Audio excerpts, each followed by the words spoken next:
ఎవరో ఇటువంటి వారు ప్రవక్త అనేటువంటి వ్యక్తి ప్రార్థన చేసి ఏం చెప్పాడంటే, నువ్వు నిజంగా నమ్మినట్టయితే మందులు మానేమన్నాడు. అది మాకు తెలియదు కూడా అప్పుడు, నాకు తర్వాత తెలిసిందా. అయితే ఆయన చెప్పాడు కాబట్టి ఈయన మందులు మానేశాడు. మందులు మానేసిన దానివలన ఏదైతే హద్దులో ఉందో అదేమైందో, హద్దు మీరిపోయింది. ఆ బ్లడ్ ప్రెషరో మరి ఏంటో ఏమైందో కానీ ఆ అటాక్ వచ్చింది, దాంతో ఆయన మరణించారు. చూడండి ఎంత ఎక్స్పెన్సివ్ కాస్ట్లీ ఎక్స్పీరియన్స్ అయిందో ఇది.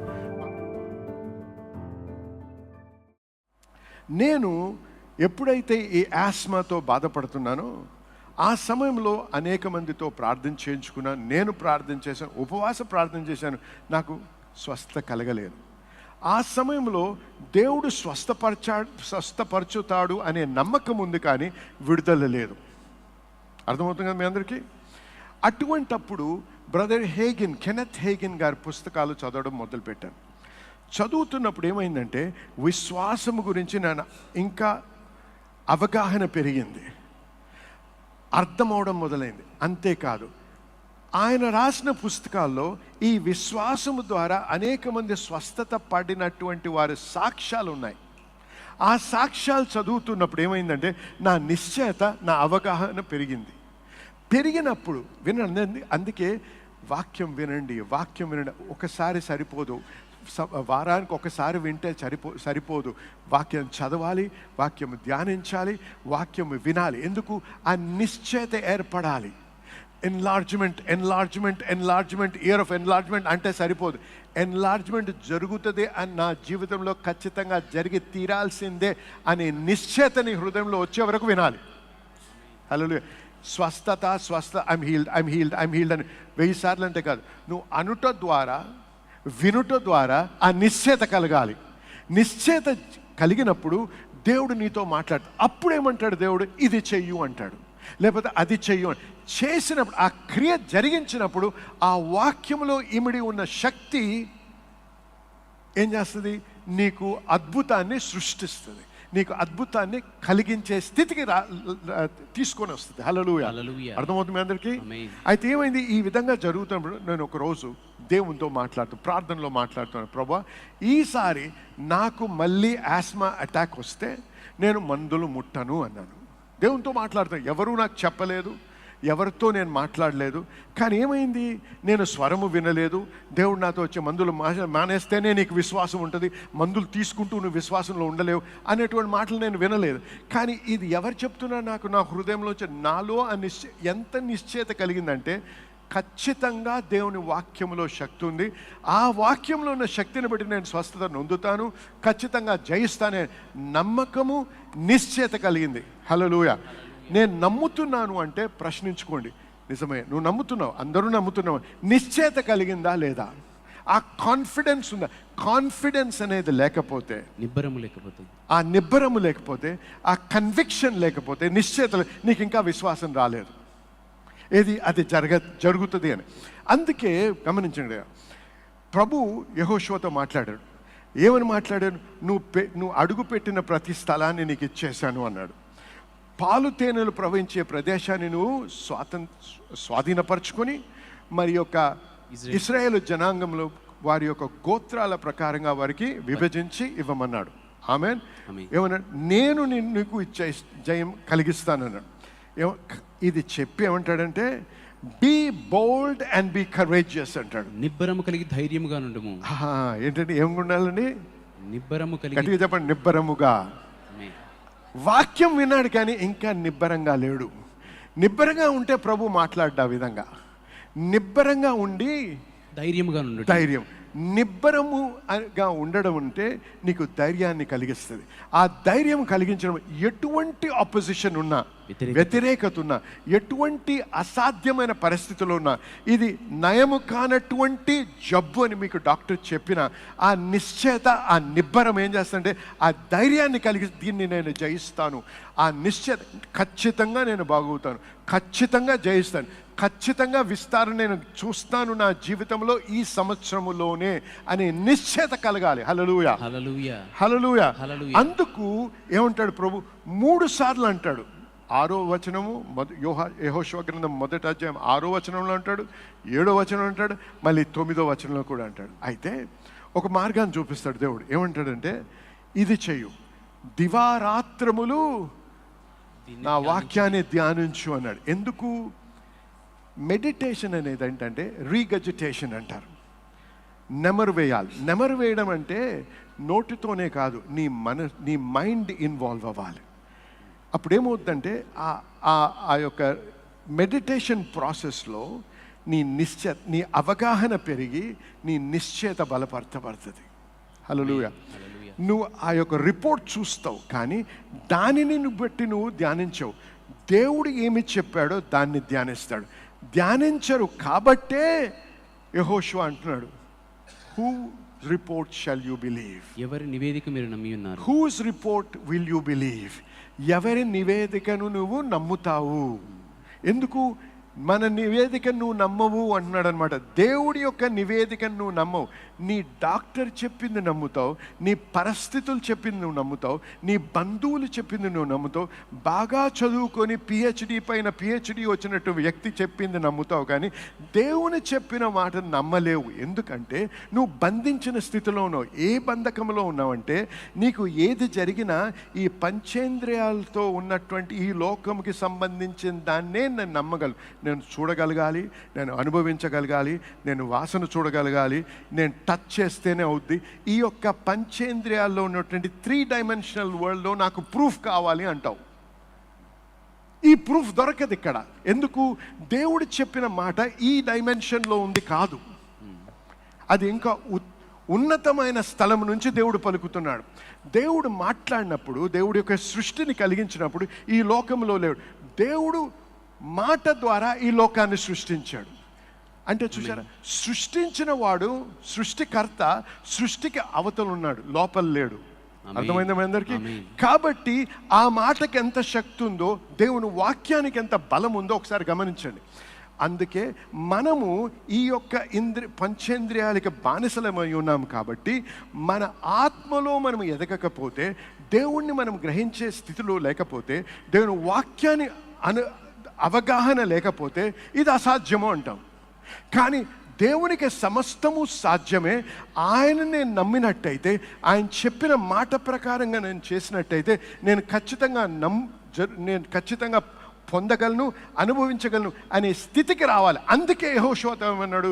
మెడిటేట్ అన్నాడు, ధ్యానించు అన్నాడు. ఏం ధ్యానించమంటున్నాడు? వారు ఎంత పెద్ద జనాంగమో, ఎంత ఉన్నత దేహులో, వారికి ఉన్నటువంటి గోడలు, వారికి ఉన్న టెక్నాలజీ, వారికి ఉన్న చదువు, వారికి ఉన్న అనుభవం వీరికెవరికీ లేదు. గమనించండి, వీళ్ళు ఎవరు? బానిసలు. ఒకప్పుడు కొన్ని సంవత్సరాల క్రితం బానిసలు, యుద్ధ వీరులు కాదు. వీరు ఎప్పుడు ఏ రాజ్యాన్ని పరిపాలించలేదు. వీరు ఎప్పుడు ఇంతకు ముందు ఒక సైన్యము కాదు. అటువంటి వారిని తీసుకొని ప్రభు ఏమన్నాడు? మీకు జయాన్ని ఇవ్వడమే కాదు, ఆ స్వాధీనపరుస్తాను, మీకు ఆ భూమిని, ఆ పాలు తేనె ప్రవహించే దేశాన్ని ఇచ్చేశాను అంటున్నాడు. హల్లెలూయా. చూసారా ఎంత కష్టమో నమ్మడం అది? ఎందుకు? మనము దేవుని వాగ్దానం విని కూడా మనం ఏమనుకుంటాం? మన శక్తితో, మన జ్ఞానముతో దాన్ని సాధించాలనుకుంటాం. అక్కడే మనం పప్పులో అడిగేస్తున్నాం. హల్లెలూయా. అర్థమవుతుంది మీ అందరికీ? మనం ఏం గమనించాలి? ఈ చేసేది ఐ విల్ మేక్ యూ అన్నాడు ప్రభు. నేను చేస్తాను, నువ్వు చేయాల్సిన అవసరం లేదు, నేను చేస్తాను అన్నాడు. యెషయా గ్రంథము 51వ అధ్యాయము 2వ వచనం చదవండి ఒకసారి. మీ తండ్రి అయిన అబ్రహాము సంగతి ఆలోచించుడి, మిమ్మును కనిన శారాను ఆలోచించుడి. అతడు ఒంటరి అయి ఉండగా నేను అతనిని పిలిచి తిని. అతడు ఒంటరిగా ఉండగా నేను అతన్ని పిలిచి తిని. అతన్ని ఆశీర్వదించి. ఆగండి, ఆయన ఏం చేశాడు? నేను ఆశీర్వదించి, నేను అతన్ని పెక్కుమంది అగునట్లు చేసి తిని. నేను నేను నేను నేను ఎవరండి? ఆయన నేను దేవుడు. అబ్రహాము శక్తి కాదు, అబ్రహాము జ్ఞానము కాదు, అబ్రహాం పలుకుబడి కాదు, అబ్రహాము చదువు సంధ్యలు బట్టి కాదు, నేను చేశాను అన్నాడు. హల్లెలూయా. కాబట్టి దేవుడు ఎటువంటి వాడు? బురదలోంచి లేపి ఉన్నత స్థితిలో పెట్టగలిగే శక్తిమంతుడు. హల్లెలూయా. నీ చదువు ఏమైనా సరే, నీ చదువు లేక నువ్వు ఎంత డిసడ్వాంటేజ్ బ్యాక్గ్రౌండ్ నుంచి వచ్చినా, అర్థమవుతుందా? నువ్వు ఎటువంటి కుటుంబం నుంచి వచ్చినా, ఎటువంటి గత అనుభవాల నుంచి వచ్చినా, ఎటువంటి కులము నుంచి వచ్చినా దేవునికి అసాధ్యమైంది ఏదీ లేదు.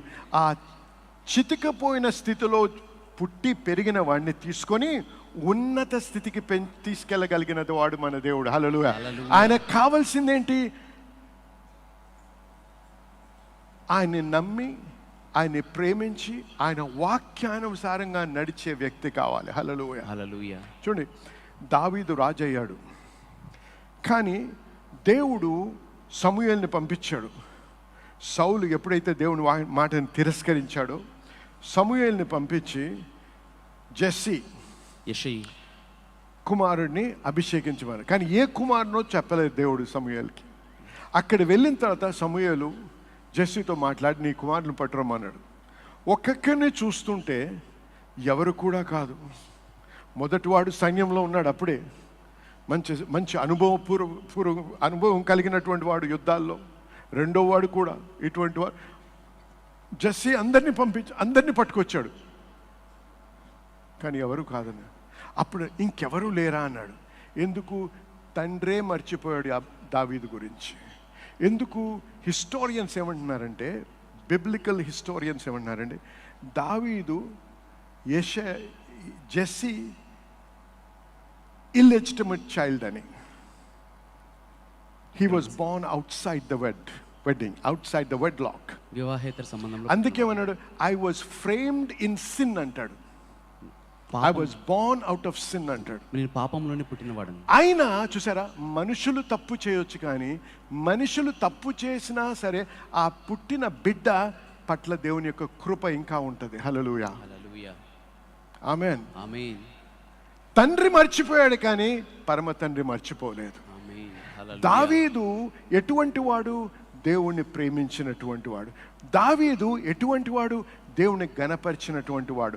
ఈ హృదయాన్ని చూసి ఎప్పుడైతే దేవుడు ఆయనతో మాట్లాడమో, ఆయనతో అనుభవంలో ఎదిగాడో, ఎటువంటి నిశ్చయతకు వచ్చాడంటే, ఆ గొలియాత్ అనేటువంటి ఎత్తైనటువంటి వ్యక్తి, ఇంగ్లీష్లో అంటే జయంట్స్ అండ్ నెఫిలిమ్స్, అటువంటి వాడిని చూసి కూడా నువ్వు ఎంతటి వాడు అన్నాడు. వీడంత కుర్రోడు, కానీ ఏమన్నాడు? నువ్వు ఎంతటి వాడు. ఎందుకు? ఆయన ధ్యానము దేని మీద ఉంది? దేవుని యొక్క కవెనెంట్ పై, నిబంధనపై, దేవుని యొక్క శక్తినిపై. నా దేవుడు సముద్రాన్నే విభజించాడు. నా దేవుడు బలమైన రాజులను ఓడించాడు. నెఫిలిం లాంటి రాజులు వారిని ఓడించి వారి యొక్క స్వాస్థ్యం మనకిచ్చాడు. అనేక అద్భుతాలు చేసి ఐగుప్తుని ధ్వంసము చేసినటువంటి నా దేవుడు అని హిస్టారికల్ ఫ్యాక్ట్గానే కాదు, ఒక చరిత్రను తెలుసుకోవడమే కాదు, అది నిజము అని నమ్మి ఒక నిశ్చయత కలిగినటువంటి వాడు. కాబట్టి నువ్వు ఎంతటి వాడివి అన్నాడు. ఎందుకు? ఆయన విశ్వాసము, ఆయన నమ్మకము, ఆయన నిశ్చయత దేనిపై ఆధారపడిందంటే, దేవుని నమ్మాడు. ఏం నమ్మాడు? ఆ నిబంధన నమ్మాడు. హల్లెలూయా. హల్లెలూయా. హల్లెలూయా. హల్లెలూయా. కాబట్టి నేను బోధించేది ఏంటంటే, మనము విశ్వాసములో ఎదగాలంటే నిశ్చయత అనే స్థితికి రావాలి. ఆ నిశ్చయత మనలో లేకపోతే మనము ధ్యానించాలి. వాక్యం విన్నదే వినాలి, విన్నదే వినాలి, విన్నదే వినాలి. ఆ అట్మాస్ఫియర్లో బ్రతికినప్పుడు, హల్లెలూయా, ఆ వాతావరణంలో మనం బ్రతికినప్పుడు అటువంటి మాటలు మాట్లాడే వారితో సహవాసం చేయాలి. అందుకే సంఘానికి రావాలి. సంఘం ఉట్టి ఫెలోషిప్, మనకి ఫెలోషిప్కి రాము. ఇక్కడ దేవుడు నాతో మాట్లాడతాడు, దేవుడు నన్ను ప్రోత్సహిస్తాడు. వాక్యము ద్వారా అటువంటి అవగాహనలోకి వస్తాను. అటువంటి అట్మాస్ఫియర్లో అంటే వాతావరణంలో ఉన్నప్పుడు నాకేమవుతుంది? నాకు తెలియకుండానే నా నిశ్చయతలో నేను బలపడతాను. అవును, జరుగుతుంది. హల్లెలూయా. ఏది ఏమైనా నేను అనుభవిస్తాను. నేను స్వస్థతను అనుభవిస్తాను. నాకు ఆ నొప్పి నుంచి నాకు దేవుడు విడుదల కలిగిస్తాడు. ఆ బాధ నుంచి, ఆ వేదన నుంచి నాకు విముక్తినిస్తాడు. నాకు బాధకు బదులుగా సంతోషాన్ని ఇస్తాడు. హల్లెలూయా. ఆ నిశ్చయత ఏర్పడుతుంది. ఎప్పుడైతే నిశ్చయత ఏర్పడుతుందో, ఏమన్నాడు? గొడ్రాల పిల్లలు కనిదానా జయగీతం ఎత్తగలవు. ఎప్పుడు? ఆ నిశ్చయత కలిగినప్పుడు. ఆమెను చెప్పాలి. అప్పుడు ఏమైంది? ఆ నిశ్చయత కలిగినప్పుడు నేను ప్రభుతో అన్నాను, ప్రభా నేను మందులు ముట్టను అన్నాను. ఎవరు నాకు చెప్పలేదు మందులు ముట్టొద్దని. ముడితే నువ్వు అవిశ్వాసి అని కూడా నేను వినలేదు. మందులు తీసుకున్నంత మాత్రం నువ్వు అవిశ్వాసివి కావు. నీ విశ్వాస పరిమాణము చొప్పున నువ్వు చేయాలి. అంతేకాని ఎవరో చేశారని చెప్పి ఆయన మందులు మానేశాడు కాబట్టి స్వస్థత ఉన్నది, నేను మందులు మానేస్తానని చచ్చిపోతావు. విన్నావా? ఎందుకంటే ఇది కాపీ చేయడం కాదు, ఇది ఆ నిశ్చయత రాకపోతే నువ్వు ఖచ్చితంగా చస్తావు. అలాగైంది ఆ అనుభవం. నేను విన్నానటువంటి మా కుటుంబంలోనే జరిగింది. ఏమిటంటే మా తండ్రి గారు చనిపోవడానికి ఒక కారణం ఏంటంటే, ఎవరో ఇటువంటి వారు ప్రవక్త అనేటువంటి వ్యక్తి ప్రార్థన చేసి ఏమి చెప్పాడంటే, నువ్వు నిజంగా నమ్మినట్టయితే మందులు మానేమన్నాడు. అది మాకు తెలియదు కూడా అప్పుడు, నాకు తర్వాత తెలిసింది నాకు. అయితే ఆయన చెప్పాడు కాబట్టి ఈయన మందులు మానేశాడు. మందులు మానేసిన దానివలన ఏదైతే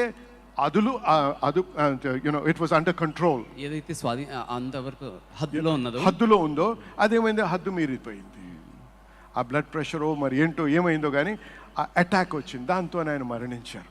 చూడండి ఎంత ఎక్స్పెన్సివ్ కాస్ట్లీ ఎక్స్పీరియన్స్ అయిందో ఇది. మాకు వేదన, మాకు బాధ, ఇవన్నీ ఎందుకు? నమ్మకము, విశ్వాసం అనేటువంటి దాన్ని అందుకే తెలుసుకోవాలి. Difference between faith and presumption.